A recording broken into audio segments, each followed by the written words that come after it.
এজিএমপি জিন্দাবাদ জিন্দাবাদ জিন্দাবাদ এজিএমপি জিন্দাবাদ জিন্দাবাদ জিন্দাবাদ অহংকাৰ হাত জিন্দাবাদ জিন্দাবাদ জিন্দাবাদ জয় ৰাম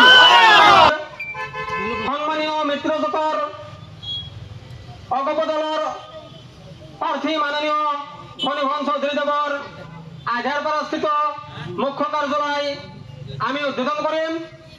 উদ্বোধন কৰাৰ কাৰণে আমি নিমন্ত্ৰণ জনাইছিলোঁ অসম গণ পৰিষদ দলৰ সন্মানীয় সাধাৰণ সম্পাদক মাননীয় মনোজ শইকীয়াদেৱক। ইতিমধ্যে তেখেত আমাৰ মাজত আহি উপস্থিত হৈছেহি। সেয়েহে আমি এই কাৰ্যটো আমাৰ সন্মুখত থকা মানুহখিনিক আমি অলপ আঁতৰি দিয়াৰ কাৰণে আহ্বান জনাইছোঁ। কাৰ্যালয়ত জনাম আৰু সম্বোধন জনাব আমাৰ আঞ্চলিক সমিতিৰ সন্মানীয় সাধাৰণ সম্পাদক মাননীয় নাছিৰুদ্দিন আহমেদ ওৰফে ৰাজুৱে।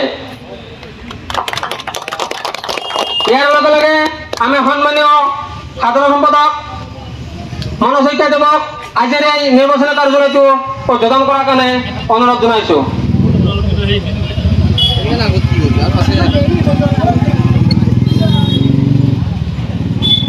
অসম গণ পৰিষদ জিন্দাবাদ জিন্দাবাদ জিন্দাবাদ অসম গণ পৰিষদ জিন্দাবাদ।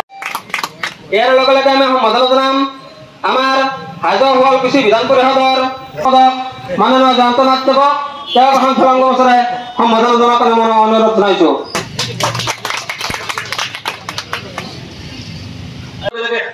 ঢুকি নোপোৱা এজন ব্যক্তিৰ কথা মনলৈ আহে।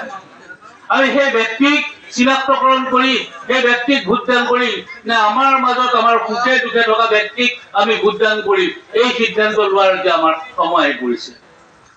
শনিয়াদি বৰলি আমাৰ দামপুৰ এনেকে বৃহত্তৰ অঞ্চল হাজো অঞ্চল আমি সদায় মিলা প্ৰীতিৰে বসবাস কৰি আহিছোঁ।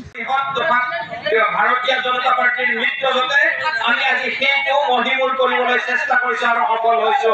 যাৰ কাৰণে আমাৰ ল'ৰা ছোৱালীয়ে যে আগুৱাই যাব পৰা হৈছে, আমাৰ ল'ৰা ছোৱালী সদায় আগুৱাই যাব আমাৰ সৈতে, তেতিয়াহে মিলি চলিব পাৰিব।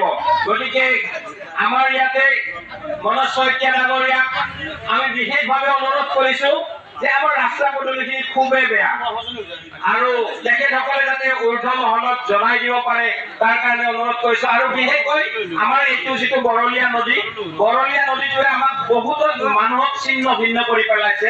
এই বৰলীয়া নদীটোৰ যাতে কিবা এটা কৰিব পাৰে, আমি যদি ফণীভূষণ চৌধুৰী ডাঙৰীয়াক জয় কৰিব পাৰো। লোকসভা সমষ্টিত আমাৰ এতিয়া প্ৰতিদ্বন্দ্বী কোনো নাই। আমি ৰাইজৰ যিটো আগ্ৰহ দেখিছোঁ, যিটো স্বতঃস্ফূৰ্ত সমৰ্থন দেখিছোঁ, ইয়াৰে এইটো প্ৰমাণিত হৈছে যে ফণীভূষণ চৌধুৰী ডাঙৰীয়া বিশাল ভোটৰ ব্যৱধানত তেখেতে জয়লাভ কৰিব। কাৰণ আপোনালোকে দেখিছে যে আজি আমি কেইবাখনো সভা কৰিছোঁ, কাৰ্যালয় মুকলি কৰিছোঁ, প্ৰত্যেকখন সভাতে ৰাইজে স্বতঃস্ফূৰ্তভাৱে ওলাই আহিছে আৰু ফণীভূষণ চৌধুৰী ডাঙৰীয়াৰ ব্যক্তিত্বৰ প্ৰতি ৰাইজ আকৰ্ষিত, ৰাইজে তেখেতক সমৰ্থন জনাইছে। আৰু এতিয়া এই মুহূৰ্তত আৰু বৰপেটা লোকসভা সমষ্টিত আমাৰ মিত্ৰজোঁটৰ প্ৰাৰ্থী ফণীভূষণ চৌধুৰী ডাঙৰীয়াৰ প্ৰতিদ্বন্দ্বী নাই। নহয় তেওঁ বিৰোধীহে আচলতে আছেনে নাই সেইটোহে কথা। থকা বিৰোধী থাকিলেহে আমি কোনোবাই কিবা কৈছে বুলি গুৰুত্ব দিম। এতিয়া বৰপেটা লোকসভা সমষ্টিত বিৰোধীয়ে নাই। কোনটো বিৰোধী? ইয়াততো বহুতে বিভক্ত বিৰোধী। কোনোবাই নিৰ্দলীয় হিচাপে ইলেকশ্যন খেলিছে, কোনোবাই কংগ্ৰেছ হিচাপে, কোনোবাই CPI CPM হিচাপে ইলেকশ্যন। ইয়াততো বিৰোধী বুলিবলৈ নাই। কংগ্ৰেছে কৈছে আপোনালোকৰ সংখ্যালঘু বিজেপিয়ে উঠাই দিছে, আপোনাৰ কথাটো সঁচা নেকি? তাৰমানে কংগ্ৰেছে সংখ্যালঘু ভোটৰ ওপৰত নিৰ্ভৰশীল ৰাজনৈতিক দল নেকি? অলপ কৰে চাগে, আপোনালোকে কয় দেখোন। আমিতো নকৰোঁ, আমি ধৰ্ম নিৰপেক্ষ দল এটা। কংগ্ৰেছে সংখ্যালঘুৰ ভোটৰ ওপৰত নিৰ্ভৰশীল কাৰণে এনেধৰণৰ কথা কৈছে।